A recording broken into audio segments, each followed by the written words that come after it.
안녕하세요.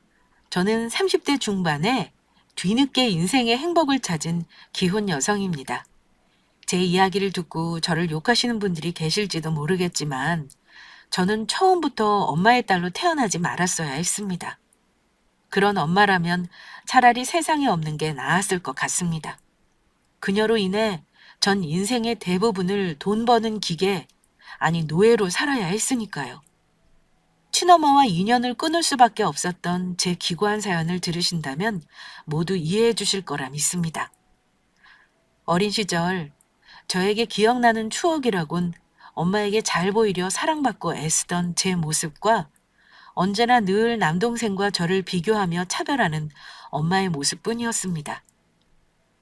어려서부터 저희 집은 그리 가정 형편이 좋지는 않았습니다. 엄마와 아빠는 젊은 시절 만나 일찍 결혼하셨고 젊은 나이에 부모가 되었는데 아빠는 가족들의 생계를 위해 트럭 운전기사로 일을 하며 전국 곳곳을 돌아다니셔야 했습니다. 그래서 집엔 항상 엄마와 저 남동생 이렇게 세 식구가 함께 지냈던 적이 많았던 것 같습니다. 하지만 말이 세 식구지 저는 엄마의 차별로 인해 늘 외롭게 지내야 했습니다. 아빠가 집에 없는 날이면 엄마는 늘 동생만 데리고 집을 비우셨거든요. 8살의 어린 저를 혼자 내버려 두고 말이죠. 그리곤 동생과 함께 늦은 새벽이 돼서야 집에 들어오셨는데 집에 돌아온 엄마는 기분이 좋을 때는 조금은 다정했지만 기분이 안 좋을 때면 모든 화를 저에게 쏟아붓는 무서운 엄마로 변했습니다. 야, 내가 청소랑 설거지 깨끗이 해놓으라고 했지? 아, 그런데 이게 뭐야? 그릇에 밥풀이 묻어 있잖아. 우리 영식이가 이 더러운 밥그릇으로 밥 먹으면 어쩔 뻔했어. 그리고 집안은 왜 이렇게 지저분한 거야? 열심히 청소한 건데 죄송해요, 엄마. 그리고 설거지는 주방 등이 나가서 그릇이 잘 닦였는지 보이지 않아서 그랬어요. 앞으로는 더 잘할게요. 지금 가만히 생각해보면 너무 이상한 일이었어요. 아빠가 트럭 운전 기사 일로 열심히 벌어 떵떵거리고 사는 부자는 아니었지만 그렇게 못 버는 것도 아니었을 텐데 언제나 궁핍한 생활을 해야 했거든요. 냉장고는 항상 텅텅 비어 있었고 가끔은 김치와 쌀이 떨어지는 날도 있었어요. 설거지에 밥풀이 묻었던 것도 불이 나간 주방 전등을 갈 돈이 없어 방치해둔 이유 때문이었죠. 하지만 저는 더욱 청소를 열심히 해서 엄마를 기쁘게 해드리고 싶은 마음뿐이었습니다. 어린 마음에 그래야 엄마의 관심과 사랑을 받을 수 있다고 생각했거든요. 그래서 저는 늘 아빠의 품이 그리웠습니다. 언제나 다정하고 늘 아낌없이 사랑을 주던 분이었으니까요. 그리고 유독 딸이라는 이유로 저를 예뻐하셨거든요. 그래서 전 일주일에 한 번뿐이지만 어서 아빠의 쉬는 날이 돌아와 아빠가 집에 돌아오기만을 손꼽아 기다리고 또 기다렸습니다. 아빠는 집에 들어올 때면 늘 제가 좋아하는 통닭이랑 과자 보따리를 한아름 사들고 돌아오셨는데 그럴 때면 온 세상을 다 얻은 기분이었죠. 하지만 그와 반대로 아빠와의 즐거운 짧은 하루가 지나고 헤어질 다음 날이 올 때면 너무도 슬펐습니다. 왜냐하면 아빠가 사라지고 나면 전 또다시 혼자가 될 테니까요. 그러나 가족들을 위해 돈을 벌러 나가는 아빠 앞에서 차마 슬픈 내색을 할 수 없었습니다.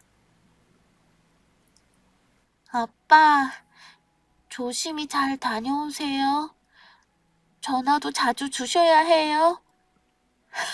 그래, 알았다, 우리 딸. 다음에 만날 때까지 건강하게 잘 지내고 있어야 한다. 착한 우리 첫째 딸. 아빠 보물. 아빠가 우리 딸 많이 사랑하는 거 알지? 아빠 없이 엄마 혼자 있으려면 힘드니까 말 잘 듣고 엄마 옆에서 우리 송이가 많이 도와줘야 한다. 동생이랑 싸우지 말고. 네, 아빠. 이 송이만 믿으세요. 하지만 어째서인지 일주일에 한 번 보던 아빠를 저는 더 자주 볼 수 없게 되었습니다. 엄마는 아빠에게 내 식구가 생활하려면 생활비가 부족하다며 돈을 더 벌어오길 요구하셨고, 그저 가족밖에 모르던 아빠는 더 많은 돈을 벌기 위해 집에 오는 것조차 포기하며 일을 했기 때문입니다. 그래서 일주일에 한 번 보던 아빠를 어느 순간부터는 한 달에 한 번, 또 길게는 두세 달에 한 번밖에 보지 못하던 날도 많아졌습니다. 그런데 이상하게도 저희 집 생활은 점점 더 궁핍해갔고 급기야 라면으로 끼니를 때우는 날이 더 많아졌습니다.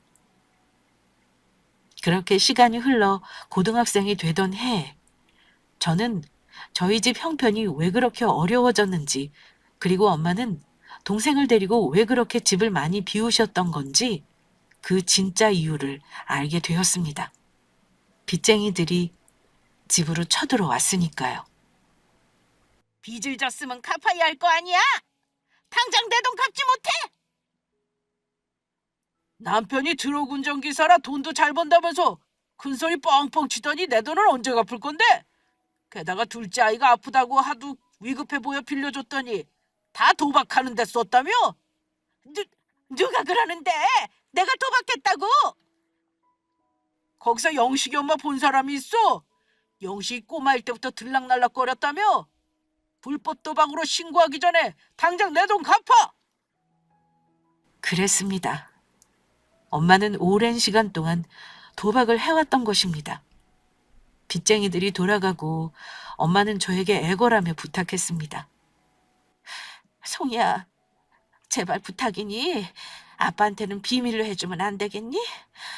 이 사실을 알면 아빠가 충격받아서 혹시 일하시다 사고라도 나면 어떻게 하니? 엄마가 앞으로는 도박도 끊고 열심히 일해서 빚도 갚을 테니까 아빠한테도 비밀로 해줘라. 응? 이렇게 부탁하마.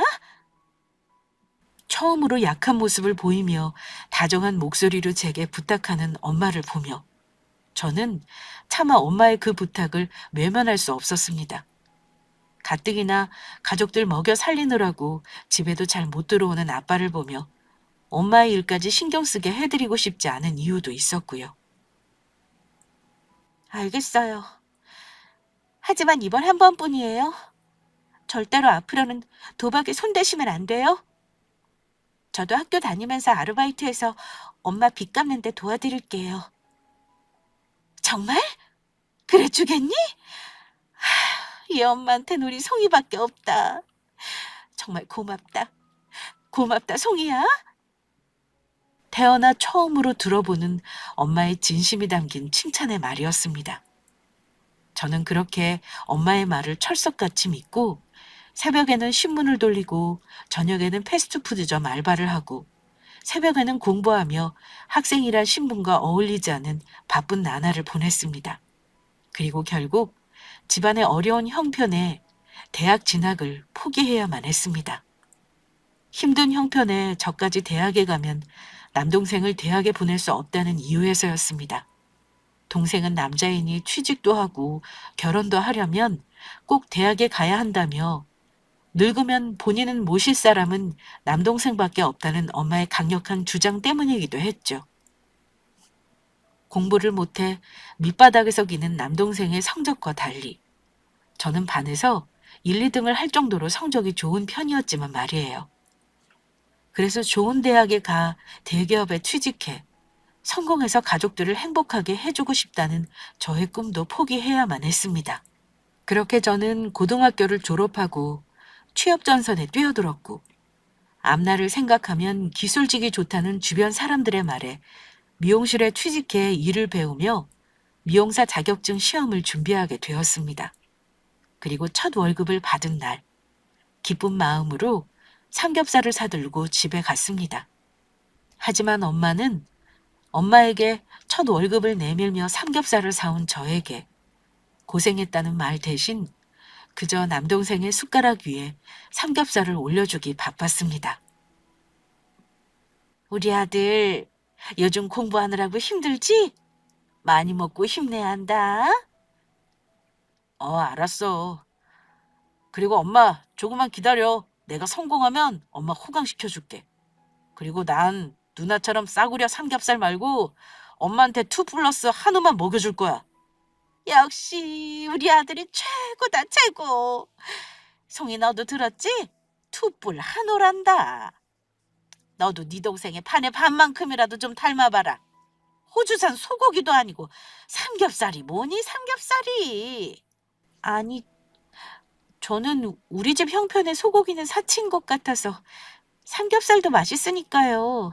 됐다 됐어. 너한테 무슨 말을 하겠니? 사왔으니 먹는데 다음부터는 웬만하면 소고기로 사와. 알겠니?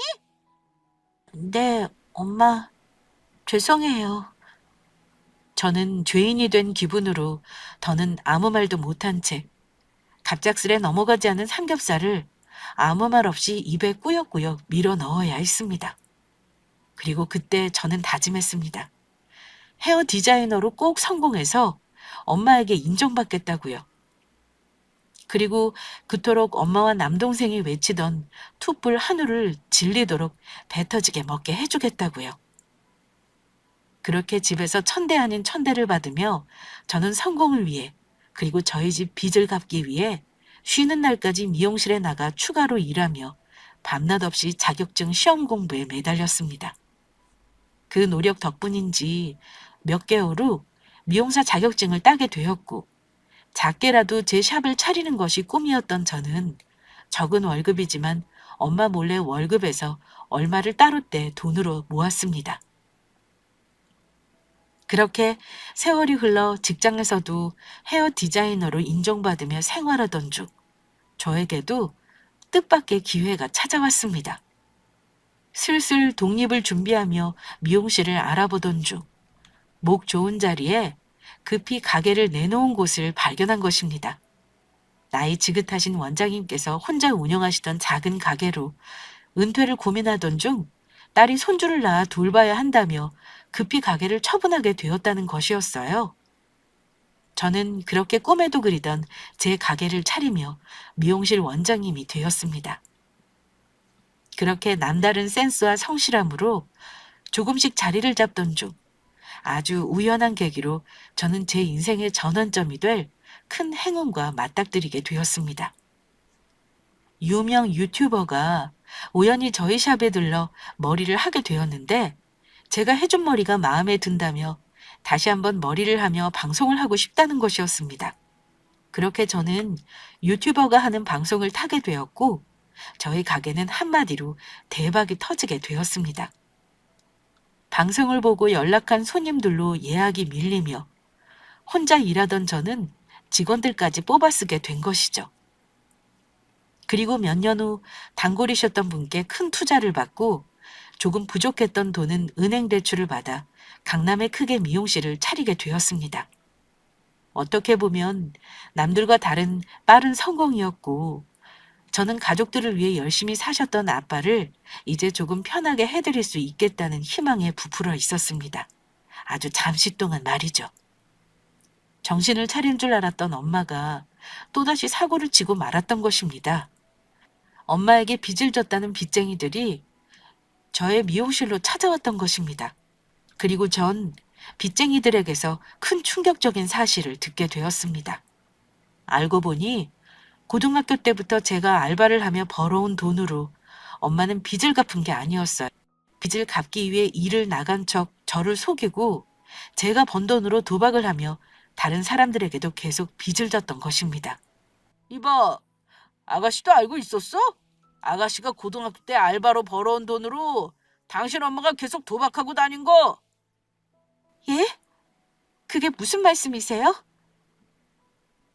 아가씨, 이제 어떻게 할 거야? 딸이 성공한 잘 나가는 미용실 원장님이라고 해서 돈까지 빌려줬는데. 이렇게 나오면 당신 엄마 고소해서 쇠고랑차게 할 수밖에 없어. 앞으로 어떻게 할 건지 확실히 말해. 그럴 때까지 이 미용실에서 한 발짝도 안 움직일 테니까. 저는 빚쟁이들이 한 말들이 사실인지 엄마에게 전화해 확인했고 일단 빚쟁이들이 미용실로 찾아오지 못하게 해야 했기에 빚을 꼭 갚겠다는 차용증을 써줄 수밖에 없었습니다. 그리고 일이 끝나자마자 곧장 집으로 달려가 저는 처음으로 엄마에게 화를 내며 소리를 지르고 말았어요. 엄마, 이게 도대체 어떻게 된 거예요? 저랑 도박 안 하기로 약속하지 않으셨어요? 저 고등학교 때 알바비까지 도박으로 다 탕진하셨다면서요? 어떻게 저한테 이러실 수가 있어요? 아니, 얘가 뭐라는 거니?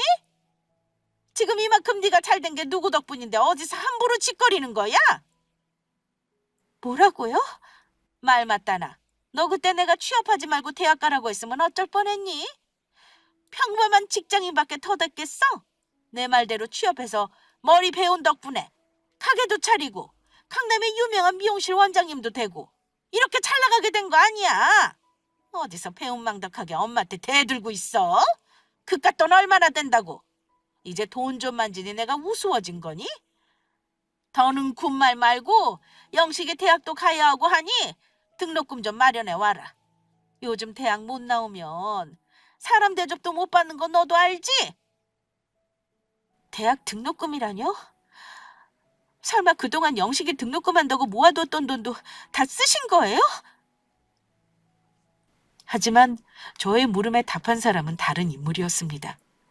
방 안에서 저와 엄마의 싸우는 소리를 듣고 남동생이 거실로 나온 것입니다. 누나, 이제 제발 좀 그만해.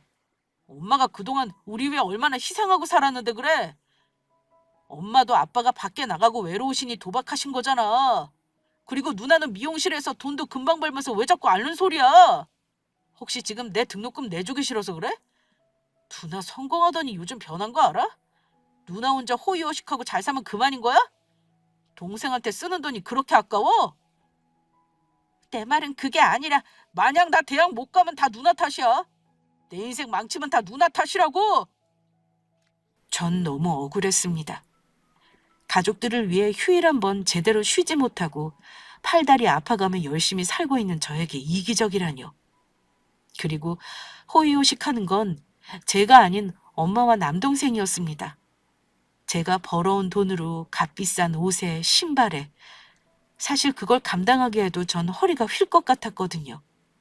하지만 그때까지도 저는 엄마에게 사랑받고 인정받고 싶어하는 욕구가 남아있었던 것인지 두 사람의 말에 제가 너무한가 싶은 마음이었습니다. 그래서 이번에도 결국 사과하는 거는 제 쪽이었습니다. 알겠어. 누나가 미안해. 엄마한테 조금 심했던 것 같아. 엄마, 죄송해요. 제가 잘못했어요. 화나셨다면 마음 푸세요. 그래도 앞으로 도박은 하지 말아주세요. 그러다 정말 경찰서라도 끌려가시면 어쩌려고요. 그래, 알겠어. 그러니 너도 이제 잔소리 좀 그만하고 돈이나 좀 더 벌어와라. 우리 영식이 등록금 마련하려면 더 열심히 벌어야 하지 않겠니? 저는 결국 은행에 가 받지 않아도 되는 대출까지 다시 받아 빚을 갚으며 더 늦게까지 미용실 운영하고 손이 닳도록 일해야 했습니다. 그리고 남동생은 두 번의 재수 끝에 겨우 대학에 입학할 수 있었습니다. 정원 미달에 어느 이름 모를 지방 대학으로요. 그렇게 시간을 흘러 일을 하며 저는 바쁜 나날을 보냈고 엄마는 버릇을 고치지 못했는지 중간중간 빚쟁이들이 미용실로 찾아오는 일도 계속되었습니다. 그러던 어느 날 벌어지지 말아야 할 큰일이 터지고 말았습니다. 손님의 머리를 바삐 만져주고 있는데 직원 한 명이 저에게 급히 달려온 것입니다. 원장님 큰일 났어요, 큰일. 금 선생, 큰일이라니? 그게 무슨 말이야? 원장님이 휴게실에서 놓아두었던 원장님 휴대폰에 벨이 울려서 받았는데 원장님 아버지께서 쓰러지셔서 지금 병원에 실려가셨대요. 뭐라고? 저는 바로 병원으로 달려갔고 청천벽력 같은 소식을 의사에게서 듣게 되었습니다. 아빠가 식사를 하시다가 피를 토하며 쓰러지셨는데 병원 응급실로 실려와 급히 여러 검사를 하고 진단을 받아보니 위암 3기라는 것이었습니다. 제가 엄마와 남동생의 뒤치다꺼리를 하는 사이 아빠는 가족들을 위해 쉬지 못하고 일만 해오시다 암이라는 큰 병에 걸리시고 만 것입니다. 저는 입원한 아빠 옆에서 하염없이 눈물만 흘릴 수밖에 없었습니다. 그런데도 아빠는 제 걱정만 하시더군요. 당신 치료비에 생활비까지 이제는 오롯이 전부 제 몫이 되어버린 것이니까요. 저는 이제 정말 집안의 가장이 되어버렸습니다. 그래서 전 그런 거 모두 상관없으니 어서 빨리 건강해지시라 곁에만 있어달라 말씀드렸습니다. 그리고 그 후 뒤늦게야 병원에 도착한 엄마와 남동생의 행동은 차마 인간이라면 하지 못할 것들이었습니다. 저는 엄마와 남동생의 입에서 나오는 충격적인 말들에 순간 제 귀가 잘못되었나 의심했을 정도였으니까요. 당신 정말 아픈 거예요? 아, 이렇게 아프면 이제 돈은 누가 벌어와요? 송이가 벌어오는 돈으로 영식이랑 나랑 한 달 살기도 빡빡한데 이렇게 아프면 어쩌자는 거예요? 맞아, 아빠. 건강관리 좀 잘하지 그랬어. 아빠 때문에 이게 뭐야? 여보, 영식아, 내가 미안해. 어서 나와서 다시 열심히 돈 벌어올게. 조금만 기다려줘. 저는 참을 수 없는 분노에 몸이 떨려왔습니다. 생사의 기로에 서 있는 아빠에게 어떻게 그런 말을 할 수 있는지 도저히 용서할 수가 없었던 겁니다. 저는 병실에서 나와 엄마와 남동생을 사람이 없는 구석진 곳으로 데려갔습니다. 두 사람 다 해도 해도 너무한 거 아니에요? 아빠가 위암이라는데 돈 걱정부터 한다니. 엄마는 아빠가 그동안 우리 때문에 고생하다 병나신 거 안 보여요? 뭐? 지금 네 아빠 아픈 게 전부 내 탓이라도 된다는 거니? 자기가 자기 몸 관리 못해서 아픈 걸 나보고 어쩌라고. 내가 네 아빠 병 걸리라고 했어? 맞아, 누나. 왜 가만히는 엄마한테 그래? 가뜩이나 이제 아빠가 돈 못 벌어와서 짜증나는 상황에. 네가 그러고도 사람이니? 아빠가 아프신데 자식이 돼서 돈 걱정이나 하고. 송이 너 닥치지 못하겠니? 영식이 냅둬라. 제 아빠 닮아서 이기적이고 자기밖에 몰라서 그러거니 더 뭐라고 하겠니? 제 아빠 닮아서 짜증나는 소리만 하고. 뭐, 뭐라고요? 엄마도 너무 신경 쓰지 마. 누나 철없이 구는 거 어디 한두 번이야? 누나, 제발 이제 철 좀 들어. 엄마가 누나 때문에 얼마나 힘들어하는지 알아? 저는 할 말을 잃고 말았습니다. 그제야 정신이 번쩍 들더군요. 진정 가족들을 위해 희생한 아빠를 두고 그동안 제가 뭐를 했나 싶더라고요. 엄마와 동생에게 신경 쓰느라 정작 중요한 걸 놓치고 살았던 것입니다. 이제야 모든 것들이 제대로 보이기 시작했습니다. 엄마는 단 한 번도 아빠를 남편으로 저를 자신의 친자식으로 여긴 적이 없었던 거예요. 그것도 모르고 바보처럼 엄마에게 사랑과 관심을 구걸하고 있었습니다. 하지만 이 사건을 계기로 전 변하게 되었습니다. 진짜 나를 사랑하고 지켜주신 아빠를 이젠 제가 지켜야겠다는 결심을 서게 만든 겁니다. 전 바로 행동에 나서기 시작했습니다. 그리고 그 행동이 엄마를 화나게 했는지 바로 전화가 왔습니다. 야, 이게 어떻게 된 거야? 사용할 수 없는 카드라니. 누가 마음대로 내 카드 정지시키래? 그리고 이번 달 번 돈은 왜 통장에 입금 안 시키는데? 엄마, 말은 바로 해야죠. 그게 왜 엄마 카드예요? 제 이름으로 된 제 카드죠. 그리고 앞으로는 우리 보지 말고 살아요. 엄마는 저랑 아빠 없어도 영식이만 있으면 충분히 잘 살 수 있는 사람이니 이제 우리는 남남이에요. 은행에 대출받아서 몇 개월 살 수 있는 돈은 통장으로 보낼 테니 그걸로 어떻게든 살아보시고 그 후에는 알아서 영식이랑 사세요. 아, 아빠도 앞으로는 제가 모실 테니까 연락하지 마시고요. 남편과 딸을 그저 돈 벌어오는 기계로 하는 사람과는 더 이상 살 수가 없답니다. 앞으로 엄마 빚쟁이들이 찾아와도 저는 모르는 사람이라고 할 테니까 알아두세요. 만약 저와 아빠한테 연락하면 스토커로 경찰에 신고할 테니까 그렇게 아시고요. 어차피 전화번호도 바꿀 거지만 이만 끊어요. 뭐라고? 야, 이 기집애야! 송이야! 그리고 저는 열심히 일하시는 아빠가 충격받을까, 혹 그러고 운전하다 사고라도 내실까 말씀드리지 못했던 그간의 일들을 전부 말씀드렸습니다. 저의 말에 아빠는 한동안 큰 충격을 받으신 듯 했으나 곧 마음의 정리를 끝내신 것처럼 보이셨습니다. 저에게 많이 미안해 하시면서요. 저는 그렇게 집을 나와 작은 자취집을 얻었고 아빠도 엄마와 남동생이 찾아오지 못하도록 다른 병원으로 옮기게 되었습니다. 엄마와 남동생이 미용실로 찾아왔지만 저는 만나주지 않았어요. 그간의 일들을 옆에서 지켜봐 알고 있던 직원들이 경찰을 부르자 겁을 먹었는지 더는 저를 찾아오지 않게 되었고요. 다행히 아빠도 수술을 받으시고 병세가 호전되며 저도 차근차근 빚을 갚으며 어느 정도 안정을 찾아가고 있었습니다. 그때가 저의 꽃다운 20대를 보내고 막 30대가 되던 때였습니다. 그런데 그때 저에게 뜻밖의 인연이 찾아오게 되었습니다. 오랫동안 저의 미용실로 찾아와 늘 저만 찾던 말끔한 남자 손님이 있으셨는데 글쎄 그분께서 저에게 데이트 신청을 해오신 겁니다. 엄마와 남동생의 뒤치다꺼리를 하느냐고 연애 한번 못해본 저의 사정을 알고 있던 직원들은 적극적으로 제 만남을 응원해 주었습니다. 사실 엄마 탓에 지고 있던 빚이 한 짐이라 연애는 아직 저에게 사치라고 생각했거든요.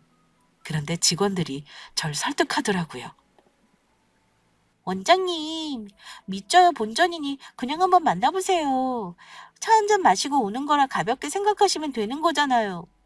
맞아요. 혹시 알아요? 원장님 사정 다 이해해줄 그런 마음 넓은 남자일 수도 있잖아요. 직원들의 말에 저도 약간 마음이 흔들리기 시작했고 손해보는 것도 아니니 어디 한번 이야기나 해보고 오자 하는 마음으로 만나게 되었습니다. 그렇게 만난 그 사람은 그러니까 지금 저의 남편이 된 그이는 생각보다 아주 괜찮은 사람이었습니다. 이렇게 다시 만나 반갑습니다. 직원분들에게 물어보니 원장님 성함이 이송이라고 하던데 성희 씨라고 불러도 되죠? 단정하고 반듯한 데다 다정하게 웃는 그의 모습에 저는 그만 마음을 빼앗기고 말았고 처음 본 순간부터 저에게 반했다며 적극적으로 밀고 나오는 그의 구애에 우린 연애란 것을 시작하게 되었죠. 알고 보니 그이는 젊은 나이에 성공한 건실한 사업가였습니다. 자신도 바쁘면서 늦게까지 일하는 저를 위해 미용실 앞으로 데리러 오고 제 시간에 맞춰 데이트를 하며 몸에 좋다는 보약들을 해다 바치는 등 저에게 늘 지극정성이었습니다. 우리는 그렇게 시간이 지날수록 사랑과 신뢰가 쌓이며 애틋한 사이가 되었습니다. 그러다 결국 그이가 저에게 청혼을 해오더라고요. 송이야, 우리 결혼하자. 내가 잘해줄게. 아픈 자기 아버님도 내가 잘 모시고 자기도 고생 안 시키고 평생 행복하게 해줄게. 나한테 와주라. 남편은 부모님께서 일찍 돌아가시고 혼자 모든 걸 이루며 자수성가한 사람이라 조금 외롭게 살아온 사람입니다. 그래서 그런지 제가 저의 아빠 이야기를 했을 때 부담스러워 하기보다는 같이 걱정하며 저의 아빠를 자신의 친부모님처럼 대해주었습니다. 하지만 저에겐 엄마와 남동생이라는 큰 짐이 있었습니다. 인연을 끊었다지만 언제 다시 찾아와 말썽을 부릴 줄 모르는 데다 엄마로 인해 저에게 떠넘겨진 큰 빚에 남동생의 사치로 더욱 불어났던 짐들은 결코 넘지 못할 거대한 산처럼 보였습니다. 저 때문에 그이까지 힘들게 하고 싶지 않았거든요. 결국 우리는 이루어질 수 없는 사이였던 겁니다. 정말 고마운데 나 사실은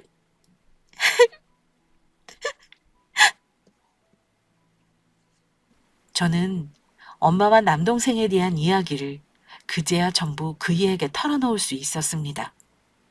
너무 치부 같아서 부끄러워 그냥 사연이 있어 엄마와 남동생과 연락을 끊고 산다고 간단하게 말했었고 그이도 엄마와 남동생에 대한 제 아픔이 보였는지 일부러 굳이 묻지 않았거든요. 지금 생각해보면 제가 그에게 언젠가 마음을 터놓고 이야기해 주길 기다렸던 것 같기도 합니다. 그런데 펑펑 울며 모든 걸 털어놓은 저에게 남편이 말했습니다. 그것도 다정하게 저를 꼭 안아주면서. 그랬구나. 우리 송이가 혼자 너무너무 힘들었겠다. 그런데 내가 왜 그런 거로 떠나? 만약 그런 일이 생기면 송이가 힘들지 않게 내가 같이 싸워줄게. 그리고 나 그 정도 돈은 갚아줄 수 있는 능력 있어. 나는 자기가 있어야 행복할 수 있는 사람이야. 그러니까 일어나지도 않은 일 미리 걱정하지 말고 우리 서로만 보고 살아가자. 아, 물론 아버님도 우리가 당연히 모시고. 자기야, 우리 송이 그동안 정말 고생 많았어. 이제 우리 행복하기만 하자. 내가 평생 자기 편이 되어줄게. 엄마에게도 받아보지 못한 사랑을 저는 처음으로 제 남편에게서 느끼게 되었습니다. 정말로 평생 날 아끼고 사랑해줄 진짜 내 편을 말이에요. 어린 시절부터 제가 그토록 바라던 진짜 행복이, 사랑이 비로소 저에게 찾아온 것입니다. 그렇게 우리는 결혼하게 되었습니다. 아빠도 거동할 수 있을 만큼 건강이 많이 회복되어 병원에 특별히 양해를 구해 다행히 저는 아빠의 손을 잡고 결혼식을 올릴 수 있었습니다. 그리고 저는 남편이 도와준 덕분으로 모든 빚을 청산하고 미용사로서의 삶도 은퇴하게 되었습니다. 제가 열심히 쌓아오며 이룬 것들이라 아쉬움도 컸지만 제가 원해서 시작한 미용사로서의 삶이 아니라는 걸 깨달았거든요. 남편은 그런 저에게 좀 쉬면서 정말로 제가 해보고 싶던 꿈을 찾으라며 열심히 지원해주겠다는 것이었습니다. 평생 쉬고 싶은 거라면 그래도 된다면서 자신 곁에 있어주는 것만으로도 충분하다면서요. 처음에는 저를 위해 무언가를 한다는 것이 낯선 일이었지만 저는 얼마 후 제 꿈을 찾을 수 있었습니다. 어린 시절부터 저는 그림 그리는 것을 좋아했고 공방에 나가 그림을 배우며 그림 작가로서의 꿈을 키워나가기 시작했습니다. 물론 남편과 달콤한 신혼을 보내는 것은 덤이고요. 태어나 처음 느껴보는 누군가에게 보호받고 사랑받고 있다는 감정을 남편으로부터 배우게 되었습니다. 하지만 조금 겁이 나기도 했어요. 이게 현실이 아니고 꿈이면 어쩌나. 이러다 갑작스레 남편이 죽거나 나를 버리면 어떡하지? 별의별 생각이 다 들더라고요. 그럴 때마다 남편은 저를 꼭 안고는 괜찮다며 다독여 주었습니다. 그렇게 저는 제 결혼 생활에 적응해가며 행복한 나날을 보내던 어느 날, 모르는 번호로 한 통의 전화가 걸려왔습니다. 여보세요? 누나 나야 영식이. 그동안 잘 지냈어? 네가 나한테 왜 전화한 거니? 또 전화번호는 어떻게 알았고? 왜? 또 돈이라도 떨어진 거야? 누나, 무슨 말을 그렇게 해? 그런 게 아니라 엄마에 대한 건데 누나도 알고 있어야 할 것 같아서 누나 전화번호도 겨우 알아서 연락한 거야. 누나, 엄마가 많이 아파. 병원 의사 말로는 이대로 뒀다간 큰일 날 수도 있대. 누나, 엄마가 암이래. 췌장암 말기. 순간 저는 아무 말도 할 수 없었습니다. 지금은 등을 돌렸지만 엄마에게 사랑을 받지 못했을지언정 엄마의 딸로 엄마를 진심으로 사랑했던 저였기에 남동생의 이야기는 저에겐 꽤 큰 충격으로 다가왔습니다. 하지만 아빠가 암 판정을 받고 고통받았을 때 두 사람이 했던 행동들과 저에게 했던 행동들을 생각하면 용서할 수 없었습니다. 엄마가 암에 걸리든 말든 나와는 이제 상관없는 일이야. 우리 연 끊은 거 잊었어? 결국 너 병원비 없다고 나한테 손 벌리려고 전화한 거잖아. 너랑 엄마, 아빠 아플 때 어떻게 했니? 나는 아빠 책임져서 간호할 테니 넌 엄마 잘 책임지도록 해. 이제는 일도 해서 엄마 병원비도 네가 스스로 마련하고 다시는 전화하지 마. 누나 그러지 말고 내 말 좀. 저는 냉정하게 동생의 전화를 끊어버렸습니다. 하지만 자식인데 엄마가 아프다니 마음이 편치가 않더라고요. 그날부터 저는 밥도 잘 못 먹고 잠도 제대로 자기 힘들었습니다. 이미 남동생과 통화한 제 이야기를 듣고 저의 힘들어하는 모습을 지켜보던 남편은 안 되겠는지 먼저 말을 꺼내왔습니다. 자기야, 그러지 말고 장모님이랑 만나지는 못해도 연락이라도 하면서 지내면 어떨까? 병원비도 좀 도와드리고. 그래도 자기 부모인데 그 정도는 해드려도 되지 않을까? 자기 엄마가 아프다니까 나도 편치 않네. 자기야, 미안해.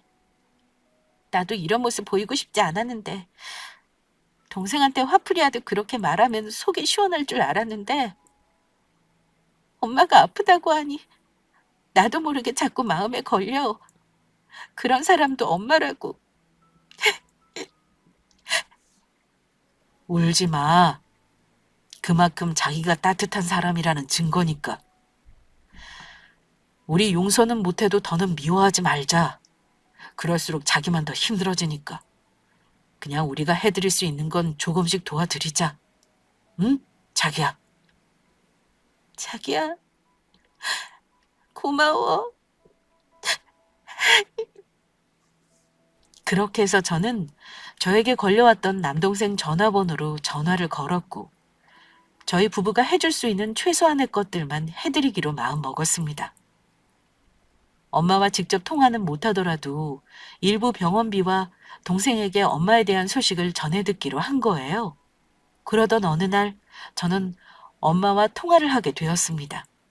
동생 말로는 엄마가 저에게 꼭 하고 싶은 말이 있다면서 제게 전화가 오면 꼭 바꿔달라고 했다는 것이었어요. 송이야, 그동안 엄마가 미안했다. 많이 섭섭했지? 아프고 나니 엄마가 우리 송이한테 얼마나 잘못했는지 알겠더라. 미안하다, 송이야. 이 불쌍한 엄마 한 번만 용서해주면 안 되겠니? 엄마의 미안하다는 그 한마디에 그동안의 서름이 눈 녹듯 사라지는 것 같았습니다. 표현은 안 했지만 저를 아프게 한 엄마라도 그립고 보고 싶었나 봅니다. 엄마, 저도 엄마한테 매정하게 굴어서 미안해요. 우리 다시는 서로 아프게 하지 말아요. 정말로 이제부터는 진짜 엄마와 딸로 잘 지내봐요. 그래, 송이야. 우리 그래 보자. 엄마가 그동안 못 해준 것들 전부 다 해주면서 우리 딸 행복하게 해줄게. 그렇게 우리는 한동안 정말 애틋한 모녀 사이가 되어 잘 지내는 듯 보였습니다. 그런데 이상한 것은 제가 엄마 병원으로 남편과 병문안을 가고 싶다고 해도 급고 사양하며 말린다는 것이었어요. 망가진 자신의 모습을 저에게 보여줄 수 없다는 이유였습니다. 제가 속상해하는 모습을 보고 싶지 않다면서요? 수술을 마치고 주기적으로 항암 치료를 하기 위해 병원에 입원 중이었던 엄마는 치료가 끝나 퇴원하는 대로 저희 집으로 직접 찾아갈 테니 조금만 기다려달라는 것이었습니다. 그렇게 일주일 후 엄마는 수척해진 모습으로 남동생과 함께 저희 집에 찾아왔습니다. 오랜만에 보는 엄마는 머리가 빠져서인지 환우 두건인 항암 비닐을 쓰고 계셨어요. 그 모습에 제 마음이 얼마나 미어졌는지 몰라요. 그렇게 우리는 서로에게 안부를 전하며 그동안 나누지 못한 회포를 풀었습니다. 박서방이 잘 나가는 회사 대표님이라고 하더니 그래서 그런지 집이 정말 좋네. 매형, 집이 정말 으리으리하네요. 이거 팔면 얼마나 나오려나? 엄청나다. 글쎄. 박서방, 우리 송이 데려가줘서 정말 고맙네. 이렇게 고생 안 하고 잘 사는 우리 송이 보니 내 마음이 놓여. 이제는 죽어도 여한이 없어. 그렇게 말하던 엄마는 아파서 마음이 약해졌는지 눈물을 훔치는 것이었어요. 그 모습에 눈시울이 붉어진 저도 덩달아 울먹이고 말았습니다. 엄마, 울지 마세요. 빨리 나아서 건강해지셔서 오래오래 사셔야죠. 앞으로는 박서방이랑 저랑 엄마 호강시켜 드릴게요. 맞습니다, 장모님. 이 박서방이 어머님을 꼭 행복하게 해드리겠습니다. 그 말에 엄마의 얼굴이 갑작스레 화색이 돌았습니다. 정말인가, 박서방? 날 호강시켜 줄 거야? 혹시 그러면 자네 회사도 좀 구경시켜 줄 수 있겠나? 우리 박서방이 운영하는 회사가 어떻게 생겼는지 궁금해서 그래. 제 회사요? 왜? 싫은가? 아니요, 싫긴요. 장모님이 원하시는데 언제든지 구경시켜 드려야죠. 한번 날 잡아서 놀러 오세요. 제가 회사 근처 식당에서 맛있는 것도 사드릴게요. 갑작스레 남편의 회사를 구경시켜 달라는 엄마의 말이 이상하긴 했지만 그때까지도 저와 남편은 아무런 의심을 하지 않았습니다. 그렇게 얼마 후 엄마와 약속까지 잡은 남편은 정말로 엄마에게 회사를 구경시켜 드리게 되었습니다. 그리고 엄마에게 회사를 구경시켜 주고 퇴근한 날, 남편은 웬일인지 표정이 좋지 않았어요. 자기야, 왜 그래? 혹시 엄마랑 무슨 일 있었어? 엄마가 회사에서 자기 불편하기라도 한 거야? 어? 아니야. 아프신 장모님이 나한테 힘들게 할 일이 뭐가 있겠어. 그런 거 없으니 마음 쓰지 마. 그냥 오늘 처리해야 할 업무들이 많아서 피곤해서 그랬어. 그렇다면 다행이고. 그런 어느 주말 오후, 갑작스레 엄마가 집에 방문하시겠다고 전화가 걸려온 것이었어요. 조금 당황스러웠지만 저는 알겠다며 엄마를 기다렸습니다. 하지만 이 소식을 들은 남편은 저와 생각이 다른 듯 했습니다. 그이는 엄마가 집에 들어오자마자 문전박대하며 밖으로 내쫓아 버렸으니까요. 당신이 우리한테 해준 게 뭔데 찾아온 거야? 당신 같은 사람은 장모도 아니니까 다시는 우리 두 사람 앞에 나타나지 마. 그때는 정말 내가 가만두지 않을 테니까 알겠어? 아니, 박서방. 갑작스레 왜 그러는 거야? 난 단지 자네 회사가 잘 되는지 궁금해서 물어보려 찾아온 것뿐이네. 당장 내 집에서 나가. 나가라고! 남편은 엄마를 문 밖으로 밀어내고는 현관문을 잠갔습니다. 저는 당황한 채 그런 남편의 모습을 지켜보고 있다 그만 화를 내고 말았습니다. 평소 착하던 제가 알던 남편은 온데간데 없고 아픈 저희 친정엄마를 내쫓는 매정한 남편의 모습이었으니까요. 자기 지금 이게 뭐 하는 짓이야? 어떻게 아무 잘못도 안 한 아픈 엄마를 내쫓을 수가 있어? 자기 이런 사람이었어? 난 그게 아니고 이건 모두 자기를 위한 일이었어. 당신이 모르는 사실이 있어. 모르는 사실이라니. 지금 그게 무슨 말이야? 싫은 말이지? 그렇게 말하며 남편은 자신의 핸드폰을 꺼내더니 그의 핸드폰에 저장된 한 동영상을 재생시키기 시작했습니다. 그리고 저는 동영상을 보다 그만 경악하고 말았습니다. 동영상은 남편의 사장실에 설치한 CCTV에 찍힌 것으로 글쎄 동영상 안에는 남편 사장실에서 금고를 열어 몰래 현금을 훔치고 있는 엄마의 모습이 고스란히 찍혀 있던 겁니다. 남편의 회사를 구경시켜달라고 해서 남편과 만났던 그날, 엄마는 남편이 사장실을 잠시 비운 사이 몰래 금고를 열어 돈을 훔친 거였어요.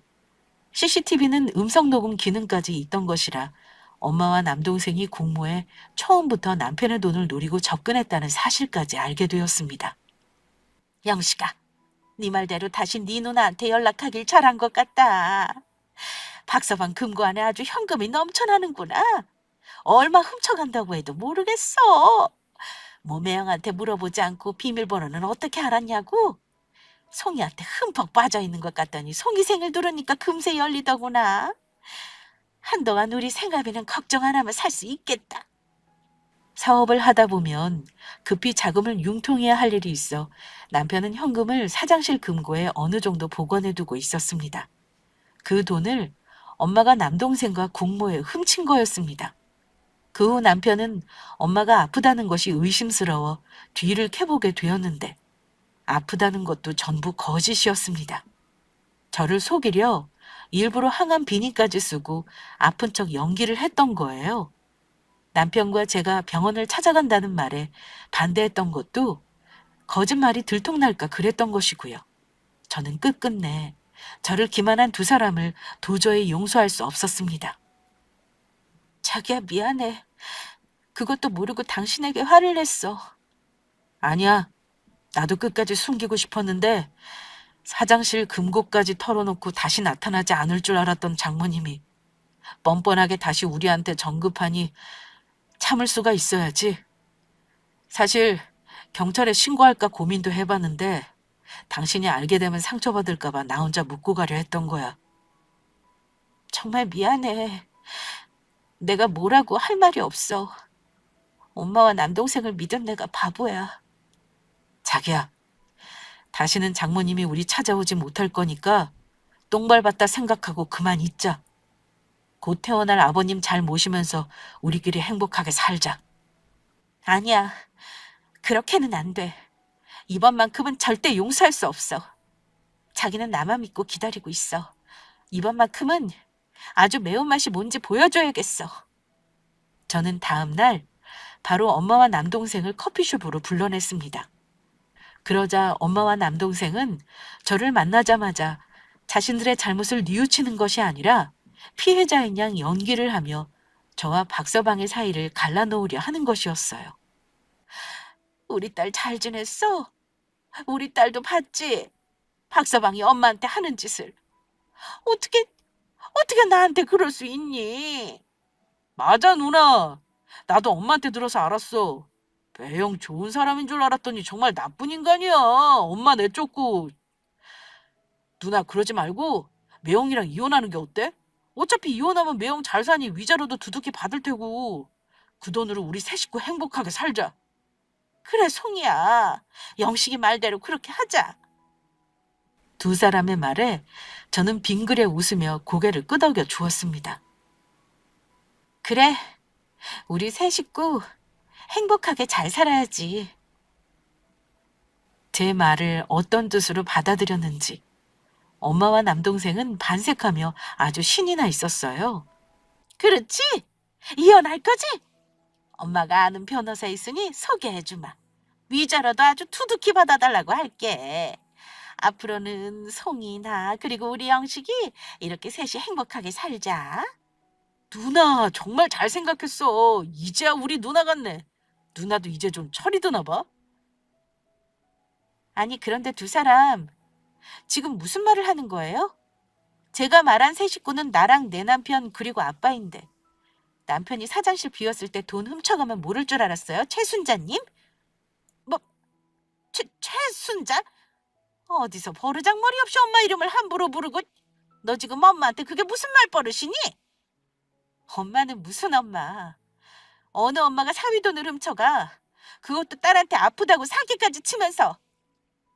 저는 그렇게 말하며 핸드폰으로 엄마가 남편 사장실 금고에서 돈을 훔치고 있는 CCTV를 찍힌 동영상을 보여주었습니다.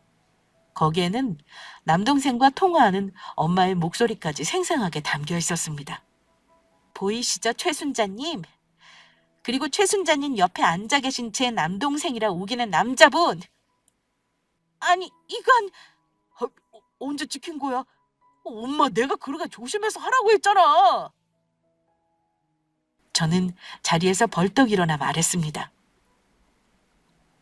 최순자님, 그리고 옆에 남자분, 다시는 저한테 연락하지 마세요. 경찰서 가서 신고하려다가 받은 것도 없는 예정을 생각해서 이번만큼은 넘어가 주려니까.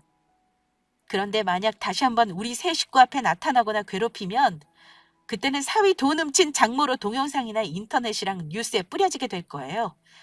사기와 절도로 콩밥 먹는 것은 당연하고. 아시겠어요? 송이야, 그러지 말고 엄마 말 좀. 누나, 그러니까 이게 어떻게 된 거냐면 더는 어떤 말 해도 소용없다고, 이 사기꾼들아.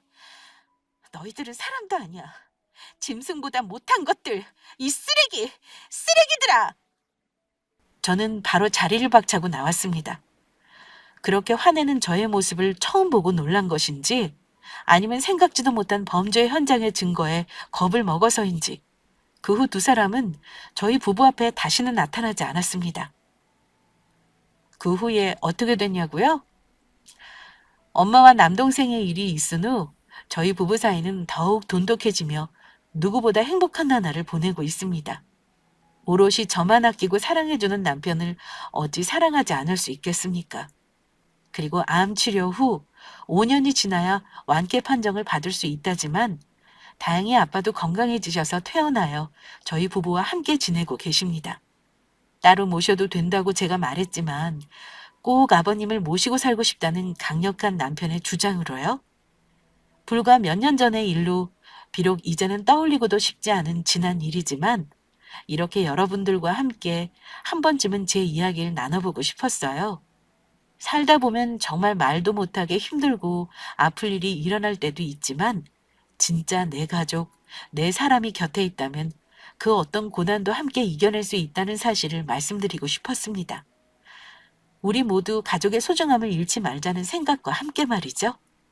아, 그리고 저의 엄마와 남동생이 어떻게 됐는지 궁금해 하실지 몰라 말씀드리는데 엄마는 그러고도 정신을 못 차렸는지 도박 비주로 빚쟁이들에게 시달리다 현재 고소를 당해 결국 교도소에 들어가게 되었고 늘 쓸 줄만 알았지 노력 한번 안 해보고 살았던 남동생은 홀로 좁은 고시원 생활을 하며 근근히 일용직으로 먹고 살고 있다고 합니다. 그리고 얼마 전 아빠도 엄마에게 이혼 소송을 걸어 승소하여 이혼한 상태입니다. 전 아빠가 엄마와 이혼하고 쓸쓸해 하실까 걱정했는데 굉장히 홀가분해 하시는 모습이었어요. 어쩌면 아플 때 제대로 한번 찾아와 병간호조차 해주지 않은 엄마를 보며 이미 결심을 하셨던 것이 아닐까 하는 생각입니다. 끝으로 저와 비슷한 아픔을 가진 모든 분께서도 힘내셨으면 좋겠다고 말씀드리고 싶어요. 지금의 저처럼 언젠가는 나를 알아줄 좋은 사람을 만나게 될 테니까요. 그러면 모두 고되고 힘든 세상, 곁에 있는 소중한 사람들과 함께 웃으면서 힘내서 사시길 바랍니다. 제 이야기를 들어주셔서 감사합니다. 모두 행복하세요.